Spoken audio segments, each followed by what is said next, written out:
Bonjour à tous, une petite vidéo rapide, juste pour vous donner des petits indices, ou en tout cas des petites explications supplémentaires sur les exercices, puisque vous avez l'exercice 1, 2, 3, 4 à faire, et que vous étiez un petit peu en autonomie, enfin en autonomie complète même, tout seul sur ce début de chapitre.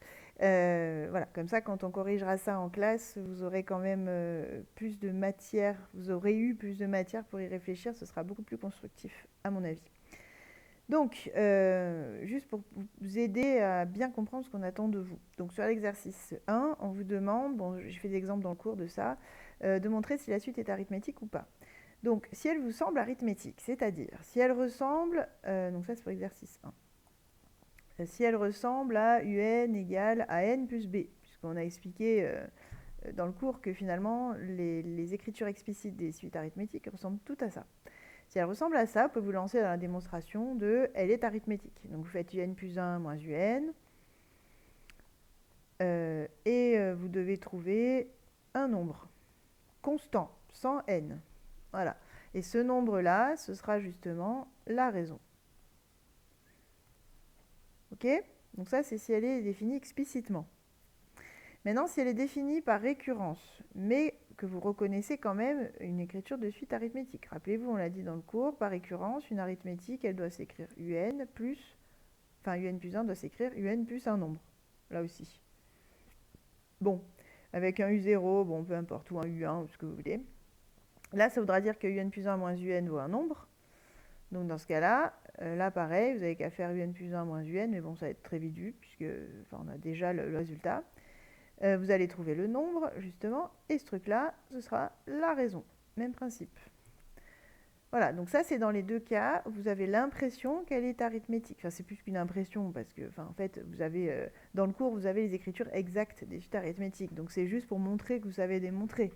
Mais normalement, vous ne devez pas vous tromper quand on vous écrit la suite au départ pour savoir si elle est arithmétique ou pas. Sauf si, bon, il y a des exemples, on vous induit un petit peu en erreur. C'est fait exprès, hein. C'est-à-dire qu'on ne vous écrit pas la chose aussi facilement. Donc là, dans ce cas, bon, bah, faudra essayer, vous tester. Et quand vous n'êtes pas sûr, vous pouvez déjà calculer peut-être quelques termes, voir si elle a l'air arithmétique avant de vous lancer. Si elle a l'air arithmétique, bon, ok, vous essayez de démontrer, même si vous n'auriez pas parié là-dessus au départ en regardant sa tête, quoi. Voilà. Mais en regardant ses termes, ça a l'air de fonctionner, vous essayez.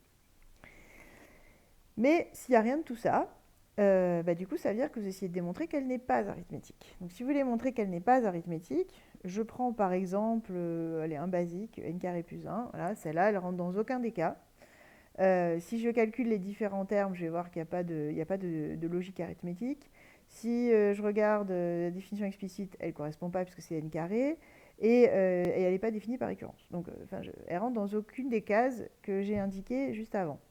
Donc dans ce cas-là, beaucoup plus simple que finalement que juste au-dessus, vous calculez trois termes consécutifs, tant qu'à faire. Enfin, en général, on prend plutôt trois consécutifs, sinon il vous en faut quatre, s'ils ne sont pas l'un après l'autre.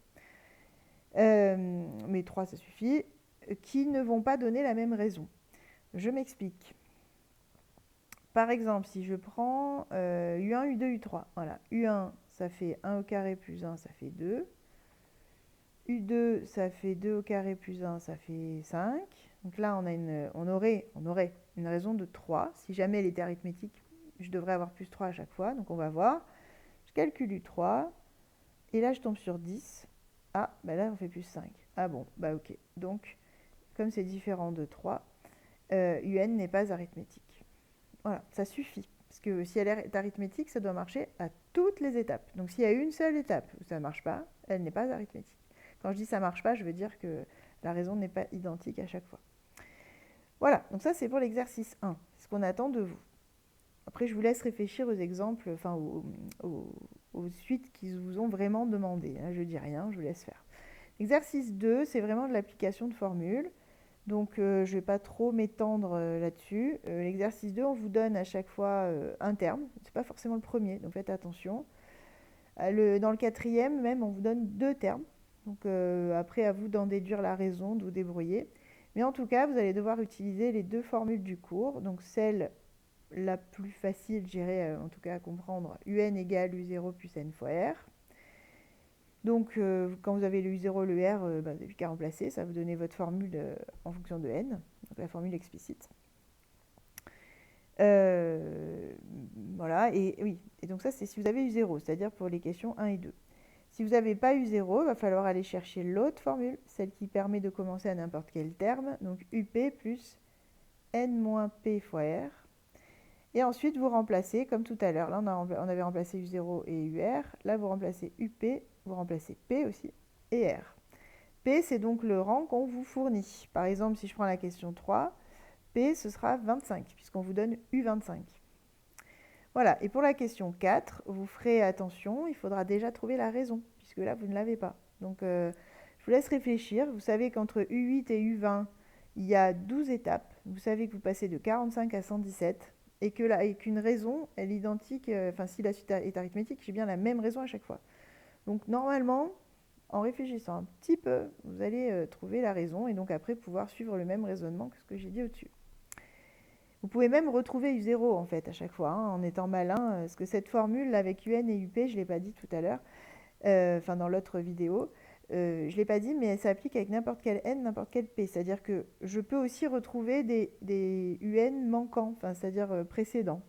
Je peux avoir N qui est plus petit que P, ça marche aussi. Bon, bref, et ensuite on vous demande de calculer U100. Bon, bah, pareil, hein, vous prenez la formule, du moment où après vous avez votre formule en fonction de n, vous n'avez qu'à remplacer n par 100 et puis vous trouverez U100. Donc ça, c'est pour l'exercice 2. L'exercice 3, c'est un peu la même chose en fait. On vous donne, enfin sauf qu'on ne vous demande pas la formule, mais vous allez en avoir besoin. Donc, on vous donne U0 et la raison, ou alors on vous donne, enfin on vous donne pas toujours la même chose. Donc après, à vous de voir. On vous donne suffisamment pour en tout cas connaître un terme et la raison. Donc à vous de la déduire si vous ne l'avez pas, et d'ailleurs on vous la demande. Et on vous demande de calculer U5, U10, etc. Bon, franchement, là, j'ai pas plus à dire. Vous utilisez encore les mêmes formules. Vous les combinez peut-être différemment, mais c'est la même idée. Là, je pense que vous pouvez vous débrouiller tout seul. Et l'exercice 4, on vous demande de donner les variations de la suite UN. Quand on dit en justifiant, attention, la justification peut être simplement l'évocation du cours. Je m'entends. Imaginons que vous ayez donc je sais pas moi, une suite avec, on vous dit, allez, U0 égale 5, la raison vaut moins 4, voilà. Vous avez juste à dire, donc ça c'est pour l'exercice 4, vous avez juste à dire, ah ben UN est arithmétique, je l'ai fait dans le cours ça, hein, pour ceux qui ont bien regardé, est arithmétique de raison négative,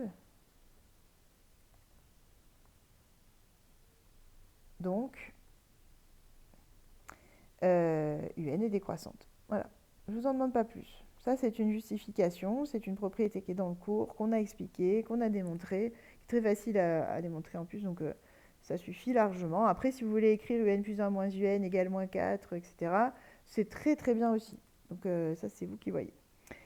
Voilà, donc c'était juste pour vous donner quelques indices et aider peut-être ceux qui étaient un peu perdus, parce que comme c'est au programme de votre évaluation qui arrive là, voilà, j'aimerais quand même que vous ayez bien tous les tenants et les aboutissants pour que quand vous arriviez, on puisse parler de façon constructive. C'est-à-dire que vous ayez des questions vraiment de celles qui demeurent malgré les explications, mais qu'on n'ait pas non plus 30 questions. Parce que sinon, c'est plus très intéressant après pour les autres aussi. Voilà, bon, ben, bon courage à tous. Encore merci pour votre écoute en espérant que tout se passe bien et que vous ne trouviez pas ça si difficile que ça, puisque ça ne l'est pas. Voilà, allez, bon courage, à très bientôt.